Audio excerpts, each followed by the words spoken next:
Hey guys, it's Christy and welcome back to my channel. Thank you so much for joining me. Today we're going to be doing a full face of my very favorite makeup products from 2021. So before we get into it, I hope you'll consider subscribing to my channel before you leave. Give this video a thumbs up if you enjoy, and let's get into it. Okay, so I think we're just going to start with the eyes. So I am just going to prime quickly with my Milani eyeshadow primer. This has been a favorite for a while now.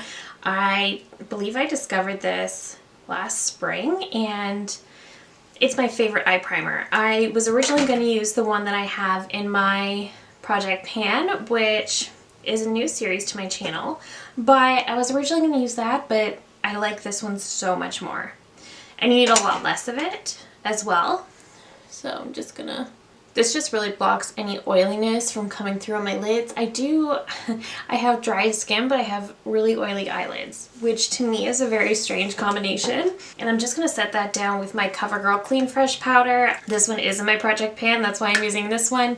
Normally I reach into whatever face powder I'm gonna use, or I will grab a palette for a more skin tone color, but in the interest of using up my products, I'm using this one today. And because the lip I want to use is a little more pinky, I'm going to try my best to stay pretty neutral, but we are going to be using the ABH Norvina Volume 5 palette. This was my #1 palette of 2021. And I'm just going to take the shade A4 and I'm just going to buff that into the crease. Same kind of thing I do usually, but I'm going to try to stay out of the purples for today's look. I love how well the shadows in this palette blend. This palette is one that really came out of left field for me. I was not expecting to love this palette at all. I've never picked up a Norvina palette before, and something about this one kept calling to me, and I kept trying to talk myself out of it because there are two shades in this palette. There are some shades in this palette that just look very, very similar in the pan, and I kept using that to try and talk myself out of purchasing the palette, but I'm glad I finally cracked and picked it up. I ended up getting it on a Black Friday sale. It was probably one of my very best purchases of the whole year.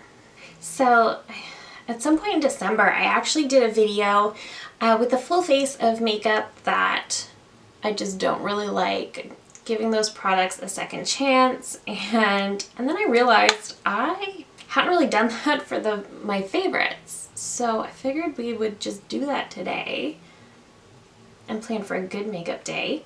My skin has not been cooperating. Alright, let's just go into A5, and I'm just going to go deeper in the crease and then on that outer corner a little bit. So I hope everyone had a really great new year. We actually didn't do anything. I posted on Instagram, I did like a full face of makeup, and then literally we just watched movies all night, which is kind of our typical New Year's Eve. We're just really not the type to go out on New Year's. It's just easier to just kind of stay home and chill and kind of do our own thing, you know? I'm a really big homebody anyway.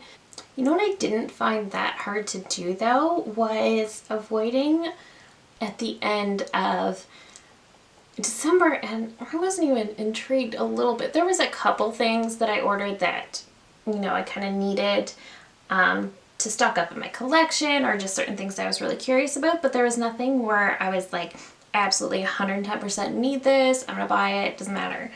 So I found that interesting as well. Okay, just gonna take C5 just on that outer corner and just really kind of try to give the look some depth. But yeah, I didn't find there was a lot of sales I needed, and that was really interesting because normally I'm the one who is all over the sales. But I'm kind of glad I didn't. I feel like there's going to be a lot of really exciting new makeup to come out in 2022, and I'm ready for it. And as somebody who likes to review new makeup, this is very, very, very exciting. I find it interesting how even the browns in the shade have like a purple hue to them. I think that's kind of cool. I just think this whole palette in general is amazing. And what I'm loving so much about this palette is I'm working with purple tones right now. Purples aren't easy to formulate, and often enough they're even harder to work with on the eyes. There's a lot of brands now that they figured it out. They know the secret, but look how easily these are working for me. Okay, let's go into C4 now. I'm just gonna take that one on a finger, and this is such a pretty shade. It's so pretty. I love that. These just all work so well together.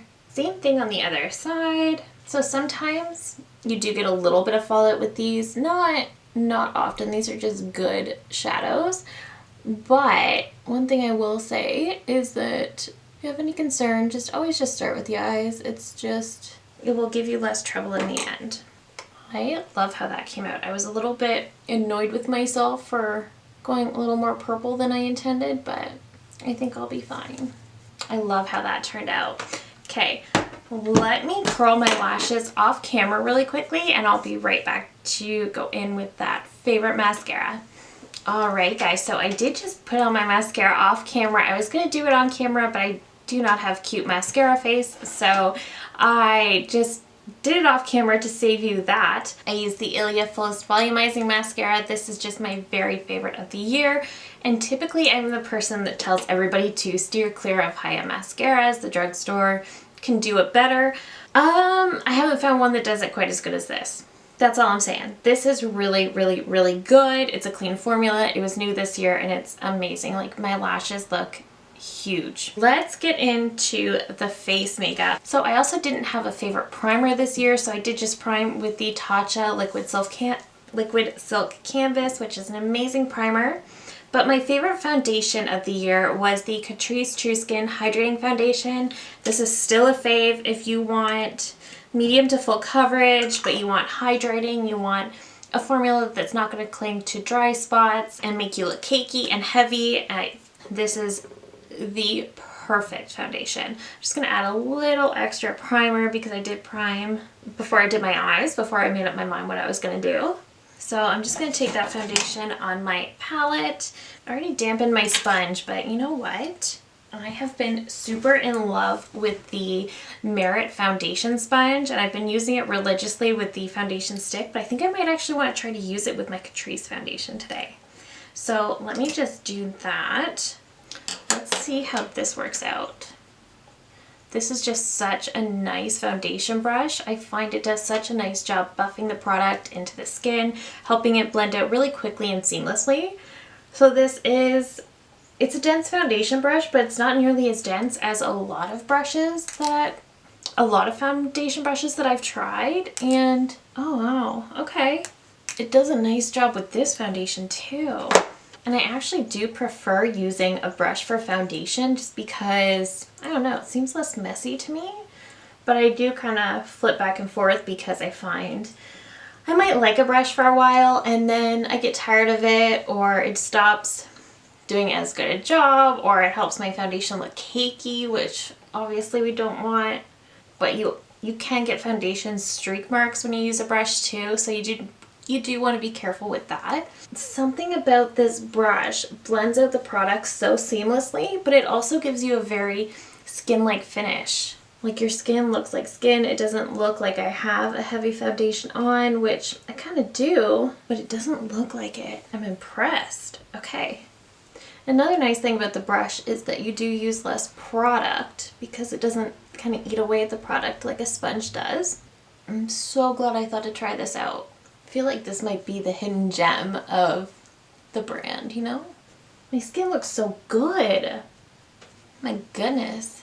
Okay, the brush did a great job with this foundation, I have to say. Wow, I am so impressed with the way that brush blended in my Catrice foundation. I know it was specifically formulated to work well with the foundation stick, but it did an amazing job with this. I always love the way this foundation looks on the skin. I love this foundation in general, but the way it looks with that brush, wow, okay. I was not expecting that, honestly. If you've watched my channel only once before, you probably know that I'm obsessed with the One Size Turn Up the Base Buttersilk Concealer. So this is a full coverage concealer that is just so good. It really does blend out like butter. It does dry down quickly, so that's something to be mindful of, but it really does just dry down like butter, and it's so seamless, so full coverage. I'm just actually going to take a sponge to actually meld those two together. That concealer is just my dream concealer, and I got this in September, and you can see I'm already down to here with the product, so it's definitely something that has gotten a lot of love from me. I'm not somebody who tends to lose their mind over concealers. I will tell you if I think one is good, but I've never had this type of a reaction to a concealer where it's my favorite thing in the whole world. I have even used this concealer as a foundation before when I was in a hurry.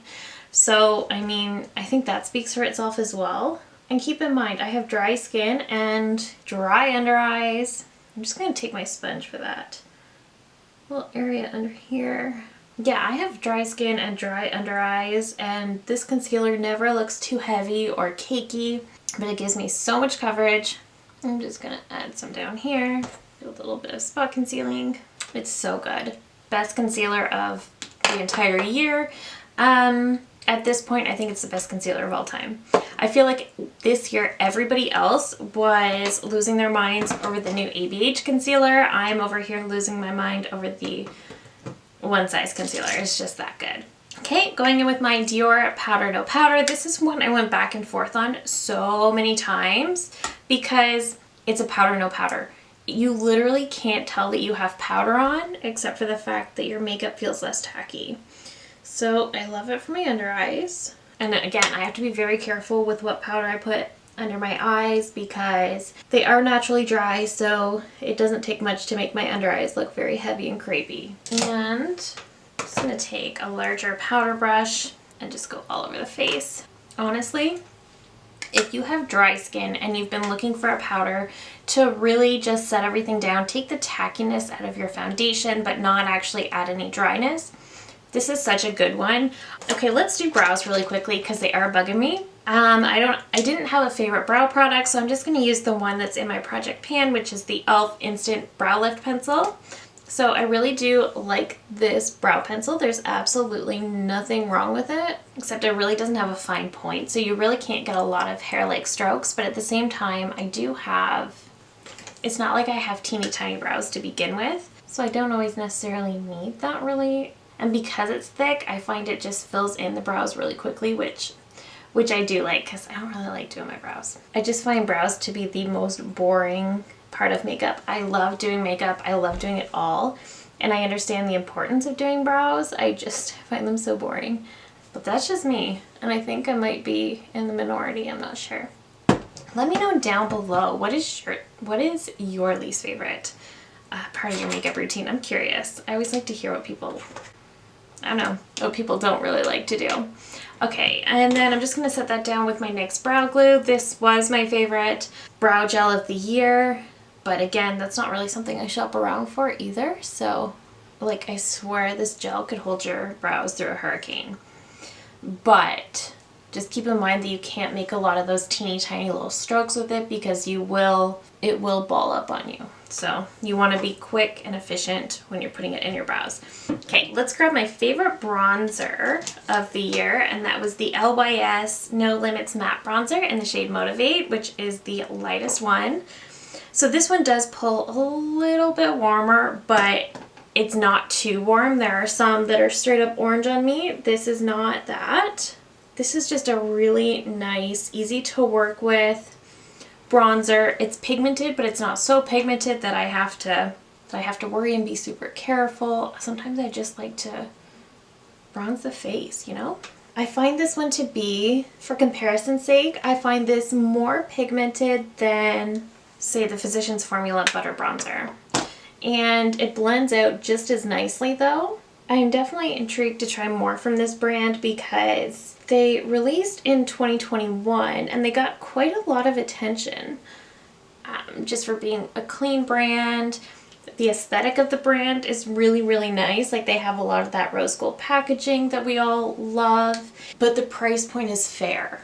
and I think that's a big thing for the brand. Jumping over to blush now. My favorite blush of the year was from Pat McGrath, and this was her Skin Fetish Divine Blush in Fleurtatious. She killed it with these blushes. Any huge luxury makeup fans were wanting Pat McGrath to release blushes for such a long time, and she finally did it, and she did it right, which was kind of to be expected. I mean, that's probably what took so long, was she was just waiting. She was waiting to get it right, and she did. This shade in particular is so beautiful. I also have the Divine Blush and Glow Trio in Galactic Sun, which has 2 other shades of hers that I absolutely loved this year. It's so nice. I love that blush.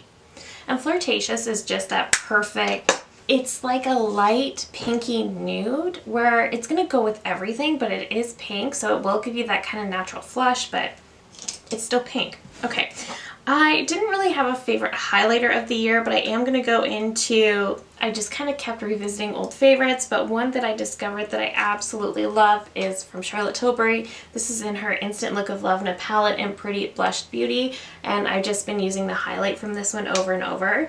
And this highlight is actually the same one that is in her Film Star Bronze and Glow, so if you already have that, you have this highlight, and it's so good. It's the most beautiful everyday kind of highlight, and that's what I like about it. It just gives you such a beautiful glow from within. It makes your skin look so healthy, but it doesn't have any glitter. It's not gonna be super blinding. It's just really pretty, and you can certainly build it up to be a little more blinding, but you don't have to. You can just get that easy everyday look. I love this one. I'm actually also going to use that on my inner corner, because I just realized I didn't do an inner corner highlight when I did my eyes. So just putting that on that inner corner and then kind of dragging up a little bit. So now that that part's done, I'm just going to go in with my favorite setting spray, and that is the Airbrush Flawless from Charlotte Tilbury. I think this was a favorite last year as well, but what I love is that it does such a nice job of really, really locking in your makeup, but not drying out the skin. I'm just going to take a sponge and just kind of lightly pat over some of that. This is just like a perfect hybrid between hydrating but also locking that makeup. It's not going anywhere. I really, really, really love this setting spray. It's so good. Okay, let's think about lips. I don't think the shade I picked out is going to be perfect for, no, I don't think I'm going to like that. My lips are a little dry. I think I'm just going to do it. I'm going to go with Amorosa, and I'm going to use my favorite, one of my favorite liners of the year. My actual favorite was the Lawless Forget the Filler Definer Liner, but NYX Nude Suede Shoes goes perfectly with this lipstick. And I actually used this liner as a lipstick the other day, and I loved it. Okay, going in with Amorosa.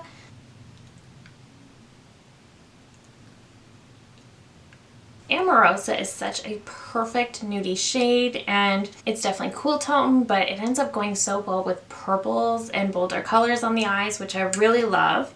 I'm just going to take my Annabelle Skinny Mascara. This one is for my Canadian friends. This is your perfect dupe for the MAC Extended Play Giga Black Mascara. You're welcome.